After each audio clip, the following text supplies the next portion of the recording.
चर्चा कर रही थी तो उन्होंने कहा कि आप एक लिस्ट बना लीजिए, जैसे आपने गलतियों की लिस्ट बनाई, आपने अपने ऊपर अपमान की लिस्ट बनाई थी, वैसे ही नेहरू जी की गलतियों का लिस्ट बना लीजिए और उस पर हम जैसा आप कहेंगे 10 घंटे 20 घंटे 40 घंटे चर्चा करें। उन्होंने बिल्कुल सही कहा है, क्योंकि मान लीजिए कि इस तरह से सदन का समय बर्बाद करना कहीं से भी प्रासंगिक नहीं है, कहीं से भी उचित नहीं है।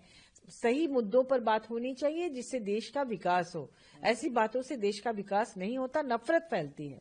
इसमें देश में पहले तो आपने सेंट्रल हॉल को गायब कर दिया। सेंट्रल हॉल जब हुआ करता था तो पक्ष विपक्ष के लोग एक स्वच्छ मानसिकता के साथ आपस में बैठकर देश की प्रगति पर बात करते थे। अब उनमें दूरी बना दी।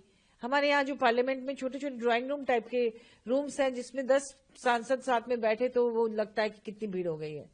तो इस तरह से धीरे धीरे देश का जो देश में पक्ष विपक्ष को लड़ाना, उनके बीच में दूरी पैदा करना और इस तरह के मुद्दों को लाकर फिर से नफरत पैदा करना, परिस्थिति के अनुरूप निर्णय लिए जाते हैं।